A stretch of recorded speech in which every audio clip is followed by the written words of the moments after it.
It was a Monday morning, a bit too early, even for me. I was pouring myself a third cup of coffee, the kind of day where the caffeine just doesn't seem to kick in. The email notification popped up, and my heart sank. A colleague, brilliant, humble, and endlessly dedicated, had just lost his bid for a leadership position. The email was a generic corporate platitude. After careful consideration, we've decided to move in a different direction. I looked at the person who got the job. He was a force of nature, a whirlwind of charisma and self-assurance. He talked a big game, had a swagger that filled the room, and a knack for making people feel like they were part of something epic, even if the epic part was just a PowerPoint presentation with inflated projections. He'd barely been with the company for a year, while my friend had put in 10, quietly building systems, mentoring junior staff, and putting out fires that nobody else even saw. I felt a pang of frustration, a bitter, sour taste in my mouth. It's a feeling you've probably had too. The one where you look at a leader, in a business, a government, a community, and you just know, deep in your gut, they shouldn't be there. They're a performer, an actor playing the part of a leader. And what's worse, we, the audience, fall for it every single time. It's a cruel, cynical joke that plays out on a global stage, and we're all part of the act. I thought about the countless times I've seen this pattern repeat itself. The person with the loudest voice gets the most attention. The person who claims to have all the answers, no matter how complex the problem, is trusted more than the one who honestly admits to uncertainty. It's a bizarre, counterintuitive reality where the traits we logically believe are essential for good leadership, humility, empathy, honesty, are often the very things that disqualify you from reaching the top. And it's not a modern phenomenon. This isn't a new disease that's come with social media or reality TV. The first person to really lay this whole depressing truth bare was a man from 16th century Italy, a political philosopher named Niccolo Machiavelli. Now, I know what you're thinking. Machiavelli? The guy who wrote The Prince? Yep, that's the guy. The one whose name has become a byword for ruthless, amoral politics. But here's the thing. We've completely misunderstood him. Machiavelli wasn't an advocate for evil. He was an unflinching realist, a diagnostician of power, who looked at the world as it was, not as it should be. He saw the same pattern I saw that morning. The appearance of greatness often matters more than actual competence. He wrote, almost 500 years ago, that men judge generally more by the eye than by the hand, because it belongs to everybody to see you, to few to come in touch with you. Everyone sees what you appear to be. Few really know what you are. Think about that. We see the carefully constructed public image, the confident stride, the eloquent speech, but we rarely get to see what happens behind closed doors, in the quiet moments of decision, when the real work of leadership is done. We are all, in a sense, spectators, judging the performance from the stands. And the performers, the ones who are masters of impression management, are the ones who ascend to the throne. This isn't just some philosophical musing. Modern psychology has confirmed what Machiavelli observed in Renaissance Italy. Research in the Journal of Personality and Social Psychology found that overconfident individuals are often perceived as more competent, even when their actual abilities don't justify this perception. It's a hardwired bug in our human operating system. We are drawn to confidence like moths to a flame, especially when we're surrounded by uncertainty. It feels safe, it feels reassuring, and that feeling is a lie. Today, we're going to pull back the curtain on this unsettling truth. We're going to look at why our leadership systems consistently reward traits that, from a logical standpoint, should disqualify candidates: narcissism, dishonesty, and a kind of simple-minded foolishness. We'll examine how Machiavelli's brutal insights from the 16th century align with what psychological research now confirms about human behavior and power structures. But we'll also look for hope, for the exceptions to the rule, the leaders who manage to break this pattern, and the systems that can help us select better ones. Because if we keep choosing actors to play the part of leaders, we're going to find ourselves in a world run by a cast of fools. And that, my friends, is a terrifying thought. The world we live in today is a stage, and we are all, in a sense, casting directors. We watch the candidates for political office, for that promotion at work, for the head of a community group, and we make our choices based on a gut feeling. It's an instinct, a knee-jerk reaction to a performance. And it's here, in this moment of raw, unthinking choice, that the central paradox of leadership reveals itself. The paradox is this: the attributes that are most effective for attaining a position of power are often the very ones that make a person least suited to wield that power responsibly. Think about it. When we're looking for a leader, what do we instinctively gravitate toward? Unwavering confidence, decisive action, a bold, compelling vision. We want someone who stands up and says, "I know exactly where we're going. Follow me." It's an ancient primal need. Our ancestors needed a clear leader to guide them to water, to protect them from a predator. In times of uncertainty, a confident voice cuts through the noise and provides a sense of security. But here's the rub. That unwavering confidence? It's often a mask. It's the public face of a deep-seated insecurity, or worse, a symptom of narcissistic personality traits.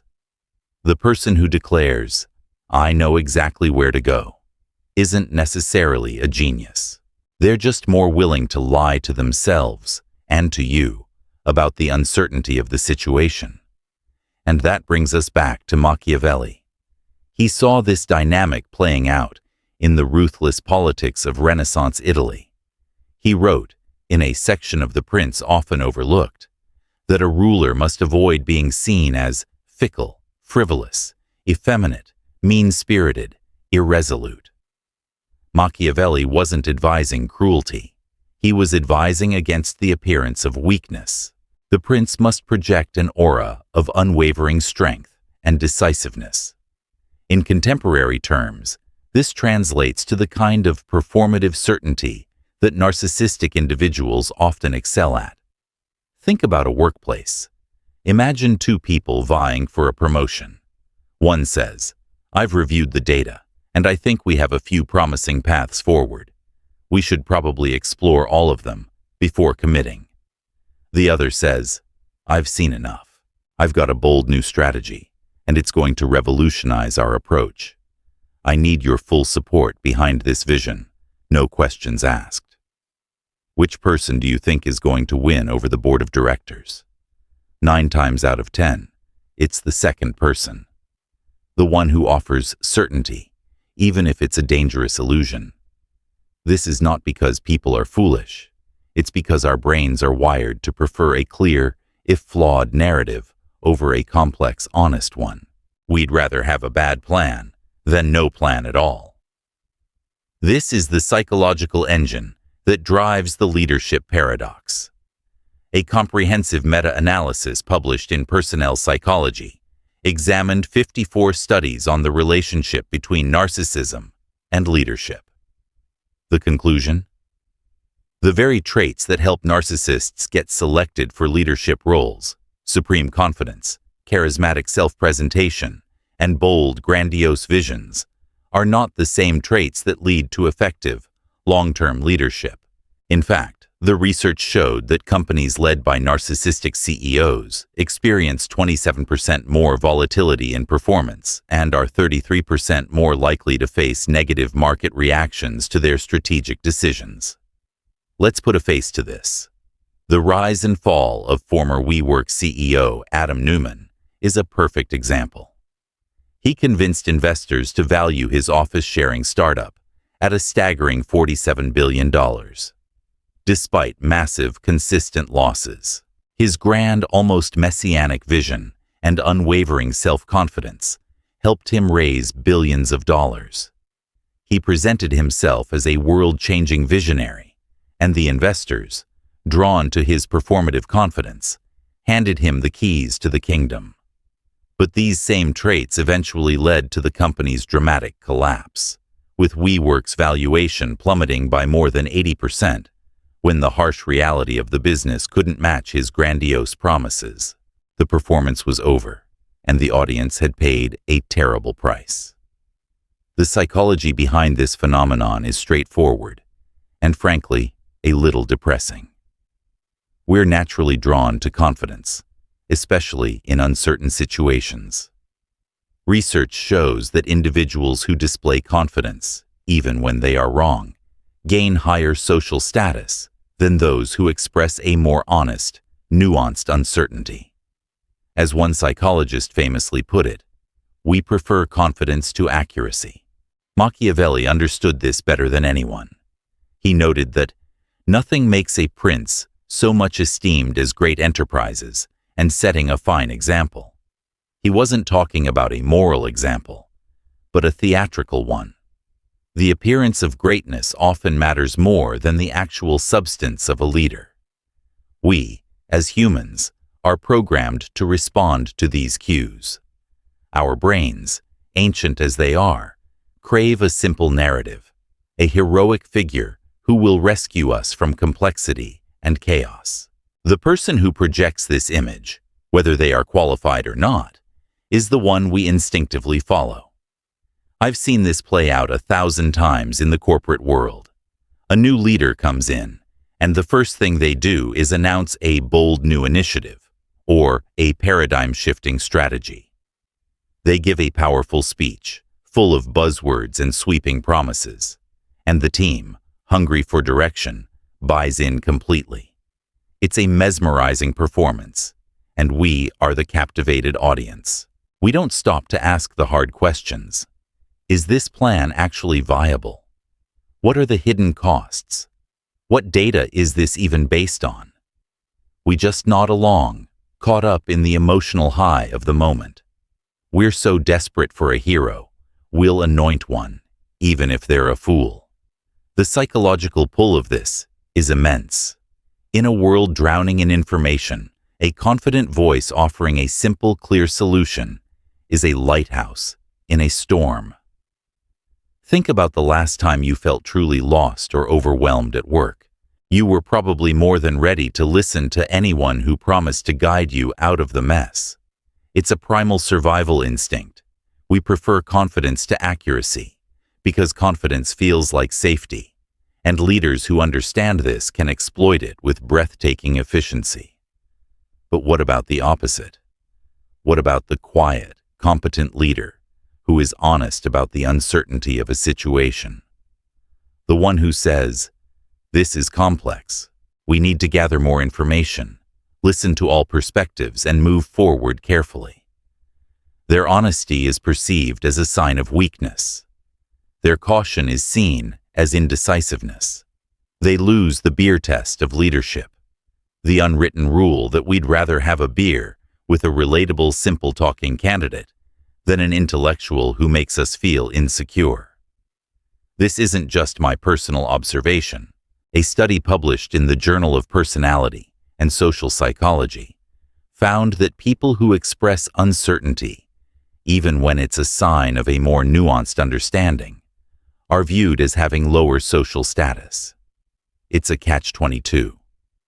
The more truthful you are about the complexity of a situation, the less likely people are to trust you to lead them through it. We see this in politics all the time. The candidate who offers a simple three-point plan to solve a centuries-old problem will always have an edge over the one who offers a nuanced, multifaceted approach. We don't want to hear about the complexities of international relations or the intricacies of economic policy. We want a soundbite. We want a hero. And the leaders who deliver on that promise, no matter how hollow, are the ones who win. But what happens when the performance ends and reality sets in? What happens when that bold new initiative fails or that simple three-point plan falls apart? We're left with the wreckage. We feel betrayed, confused, and angry.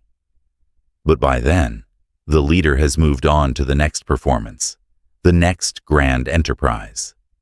This is the tragic repeating cycle of our leadership systems. We choose leaders based on a performance, and then we are surprised when they fail to govern with substance. It's a classic case of mistaking the map for the territory. We believe the leader's bold, confident narrative is the reality itself, until we are lost in the woods with no guide. This brings us to another dark truth that Machiavelli recognized: deception as a strategic tool. Modern readers are often shocked by his apparent endorsement of lying, but again, he wasn't advocating for dishonesty as a moral good. He was making a cold, empirical observation. Successful leaders often employ deception. It's a bitter pill to swallow, but it's a reality we must confront. Because if we don't understand how this game is played, we'll be forever on the losing side. Effective deception in leadership isn't about blatant lies. It's much more subtle, much more insidious. It works like a magician's misdirection. The magician waves his right hand dramatically, drawing all your attention, while his left hand quietly performs the real work. Political and corporate leaders use similar tactics. They draw our attention to favorable metrics, to a few shining successes, while quietly hiding the unfavorable ones. They talk about job growth in one sector, while ignoring the massive layoffs in another. They tout a new product launch, while glossing over the fact that a competitor is already 2 steps ahead. This is a game of smoke and mirrors, and we, the audience, are often willing participants. We have a powerful built-in psychological bias that makes us vulnerable to this kind of manipulation. Behavioral economists call it optimism bias. We have a natural tendency to interpret ambiguous information in ways that align with our hopes and desires. It's like wearing rose-colored glasses. We naturally filter out information that contradicts what we want to believe. Leaders who understand this can craft messages that different people, with different agendas, can all interpret as a win. Consider how corporate communications often work. A quarterly loss isn't a failure. It's a strategic investment in our future growth.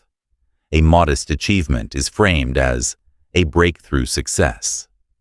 Research from the University of Michigan shows that leaders who frame company challenges positively can boost employee morale and productivity by 31%, even when the objective situation is difficult. This isn't a coincidence. It's a deliberate and often effective strategy. It creates a reality distortion field where the leader's narrative becomes more powerful than the facts on the ground. Machiavelli captured this dynamic perfectly when he observed that, in the actions of all men, one looks to the end. If a prince wins and maintains his state, the means he used will be judged honorable and praised by everyone. The end justifies the means, not because it's morally right, but because it's what people see and judge. We look at the final outcome, the new building, the higher stock price, the political victory, and we forgive or simply fail to notice the deception that was required to get there. But there are notable and powerful exceptions to this pattern. Take the example of Patagonia, the outdoor apparel company, under the leadership of its founder, Yvon Chouinard. Instead of using deception to mask their environmental impact, they did the exact opposite. They built their brand on radical transparency. They openly acknowledged the environmental costs of their products, and even ran an infamous ad campaign on Black Friday, with the bold headline, "Don't buy this jacket." It was a counterintuitive, almost suicidal act of honesty. But it didn't hurt the company. It strengthened it. It built a level of customer loyalty and trust that competitors could never hope to match. During this period of radical transparency, Patagonia's revenue grew from $295 million to $1.5 billion, and their customer loyalty metrics exceeded industry standards by 38%. This example proves that while deception might provide a quick short-term win, genuine honesty can build a lasting legacy. However, the most dangerous deception isn't what a leader tells their followers. It's what they tell themselves.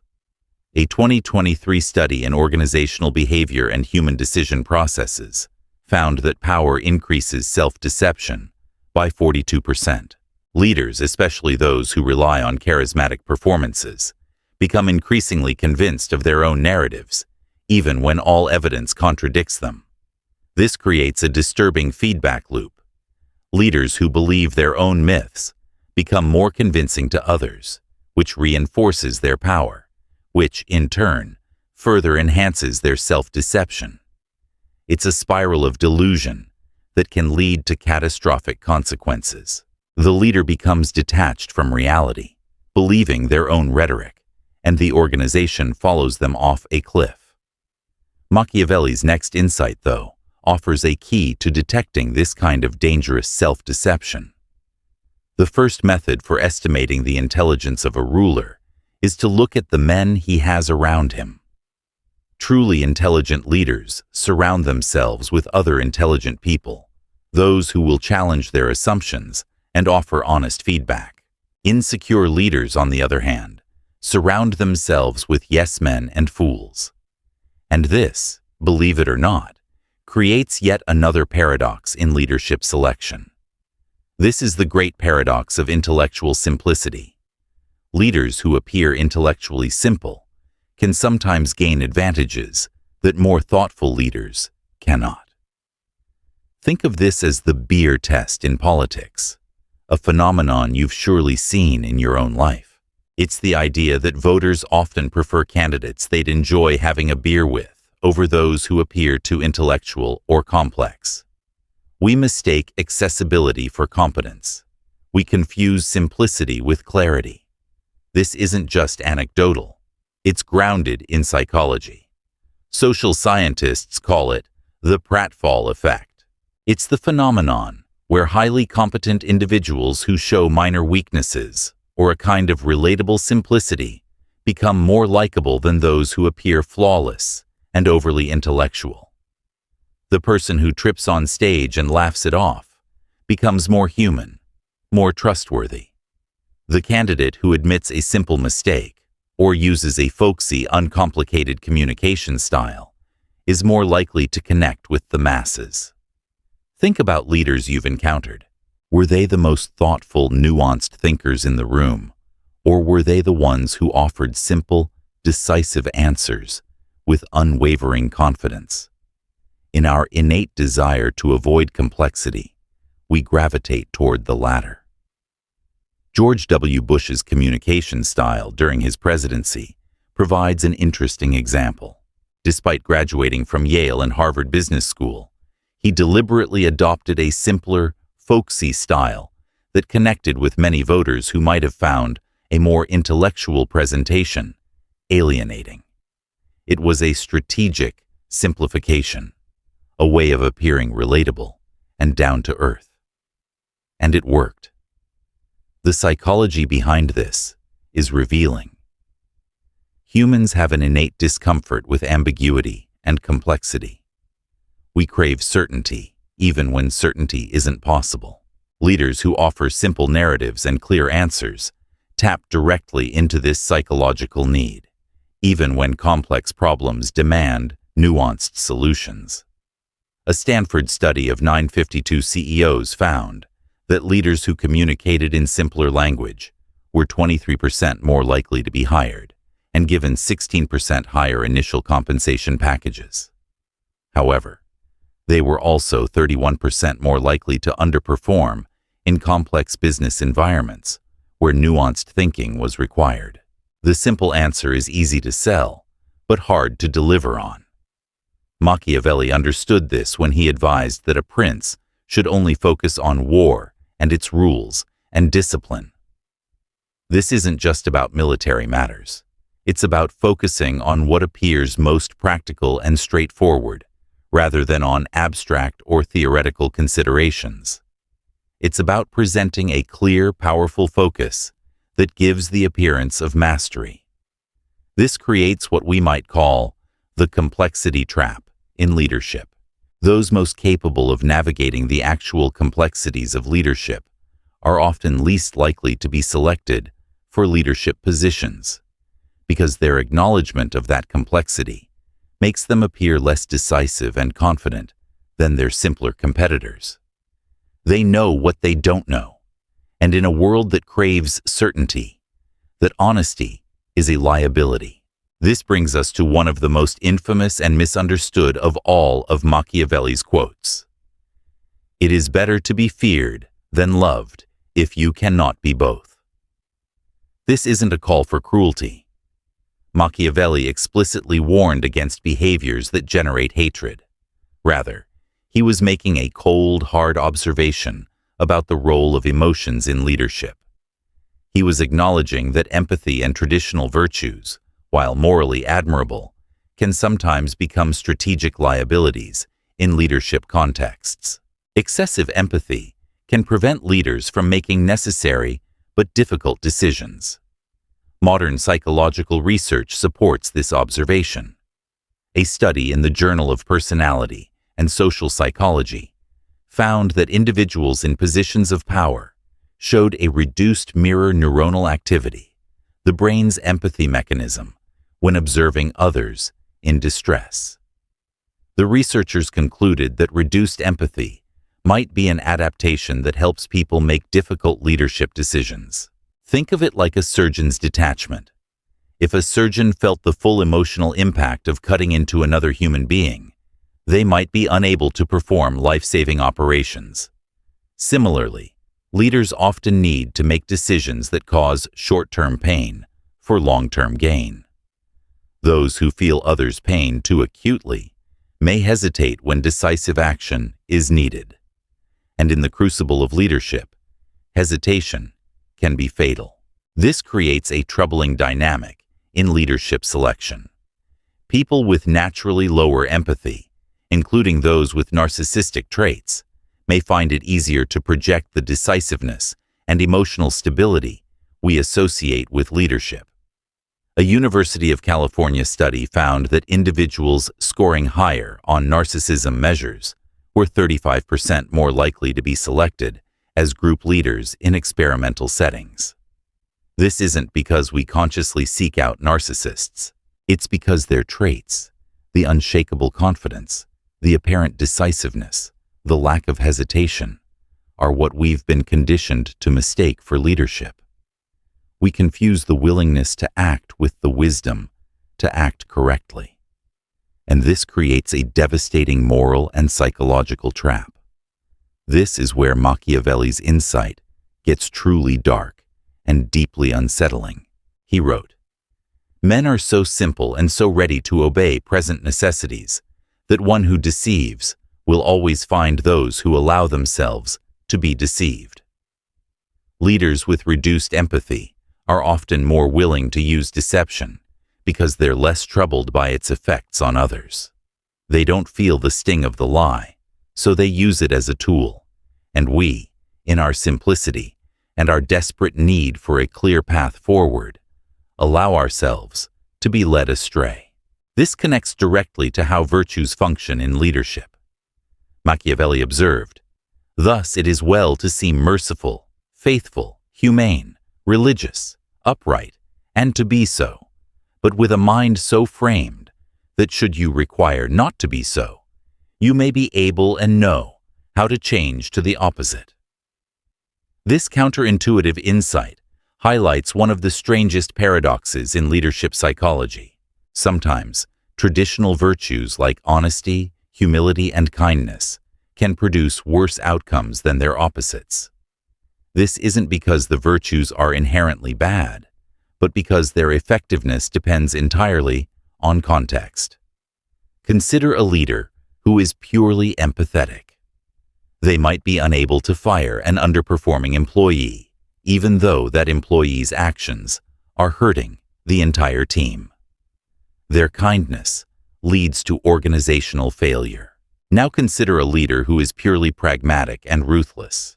They might fire 100 people to save $1, even though a more compassionate approach could have yielded a similar outcome with less human cost. The wisdom of a great leader lies not in choosing between virtue and its opposite, but in knowing when to apply which principle. The virtue isn't in being kind, but in knowing when kindness serves the greater good. It's an excruciatingly difficult distinction to make, and it requires a level of emotional intelligence and psychological flexibility that few possess. Think about a difficult decision you've had to make. Maybe it was letting go of a team member, ending a relationship, or making a tough call that was going to hurt someone you cared about. In that moment, did you hesitate? Did you feel the emotional weight of your choice? A leader who feels that weight too keenly may be paralyzed, but a leader who feels no weight at all may be a sociopath. The true leader, the one who can navigate this impossible terrain, is the one who feels the weight, acknowledges the pain, and makes the difficult choice anyway, because it's the right thing for the collective. This is where we must make a decision. We must abandon the myth of the perfect leader, the virtuous hero who will save us. That person doesn't exist. Instead, we must confront the uncomfortable truth that the qualities that make a good person, kindness, honesty, humility, can be liabilities in the brutal game of power. The prince must know how to change to the opposite. This isn't a license for amorality. It's a pragmatic recognition that in a world of wolves, you must sometimes be a lion. And yet, there are alternatives. The servant leadership model, developed by Robert Greenleaf in the 1970s, suggests a completely different path. It argues that leaders who prioritize their followers' needs over their own ambitions often produce better long-term outcomes. This model reframes the entire purpose of leadership from a position of power to a position of service. It's a powerful idea, and it has worked. Costco provides a compelling example. Under the leadership of CEO Jim Sinegal, Costco paid wages 40% above the industry average and provided health care to 85% of its employees, when competitors covered only 47%. This was not a move driven by grandiosity or bold theatrical visions. It was a decision rooted in the principle that if you take care of your people, they will take care of your business. The results speak for themselves. Costco's employee turnover is just 17% compared to the 44% industry average, and during Sinegal's tenure, Costco's stock outperformed Walmart's by 300%. This is a powerful twist on the Machiavellian paradox. Perhaps the most effective leaders aren't the ones who master the art of the lie, but the ones who master the art of genuine service. For there is such a difference between how one lives and how one ought to live, that he who abandons what is done for what ought to be done learns his ruin rather than his preservation. This observation from Machiavelli captures the fundamental problem with leadership selection. The attributes that help someone win a leadership competition are often different from, and sometimes opposed to, the attributes that make for effective leadership once selected. Think of it like casting an actor to play a doctor in a movie versus hiring an actual doctor for a hospital. The actor who looks most like our mental image of a doctor, tall, authoritative, with perfect hair and teeth, might win the movie role, but would be useless in an operating room. Similarly, candidates who perform leadership most convincingly often win leadership positions over those who would exercise leadership most effectively. This creates the ultimate twist, a powerful reversal of our expectations. The traits we've been conditioned to seek in leaders are, in many cases, precisely the ones that will lead us to ruin. Modern research confirms this pattern. Studies show that individuals with narcissistic traits are more likely to emerge as leaders in group settings, but these same traits often lead to poor leadership outcomes once in position. This creates what researchers call the leadership paradox. The attributes that help someone rise to power can make them poor stewards of that power. The psychology behind this paradox reveals our evolutionary heritage. Studies suggest that humans evolved to be sensitive to signals of dominance and confidence when selecting leaders, particularly in threatening environments. This made perfect sense in ancestral contexts, where physical protection was a primary concern. The biggest, strongest, most confident person was the one who could protect the tribe from a rival tribe or a wild animal. But these same instinctive criteria create problems in modern organizational settings, where collaboration, empathy, and nuanced thinking matter more than dominance. Research from the University of California shows that our leadership selection criteria remain remarkably similar to those used by chimpanzees. We instinctively prefer individuals who display confidence, height, vocal power, and social dominance. And yet, these traits have minimal correlation with effective modern leadership capabilities. We're still judging a book by its prehistoric cover. Machiavelli recognized this fundamental tension when he wrote, "The people are the masses. The people have one simple desire, not to be dominated or oppressed by the powerful. The nobility merely want to dominate and oppress the people." This creates a troubling cycle. Our leadership selection systems might be systematically choosing precisely the wrong types of people for leadership roles. Those most eager to dominate are often the least suited to do so wisely. And those who would lead most effectively are often reluctant to pursue power in the first place, because they see it for the dangerous, corrupting force that it is. The truly wise person understands the burden of power and hesitates to take it on. Consider Nelson Mandela, who became South Africa's president not through power-seeking, but through moral authority earned during 27 years of imprisonment. His leadership approach, emphasizing reconciliation over retribution, demonstrates how leaders who don't fit the Machiavellian mold can create transformational change. Similarly, Abraham Lincoln was initially dismissed as awkward and unpolished, yet his thoughtful, empathetic leadership style proved uniquely suited to navigate America through its greatest crisis. These exceptions to the pattern suggest that while our default leadership selection systems may favor narcissists and manipulators, alternative approaches are possible. They represent the ultimate twist. The hero we were looking for all along was the one who didn't want the job. So, if appearance often trumps reality in leadership selection, how can we ensure that our leaders actually possess the qualities needed for effective leadership? The answer may lie not in finding better people, but in designing better systems. Some ancient societies used fascinating approaches to this problem. The Venetian Republic used an elaborate system, mixing election and random selection, to choose its doge leader, partly to prevent any single faction from capturing power.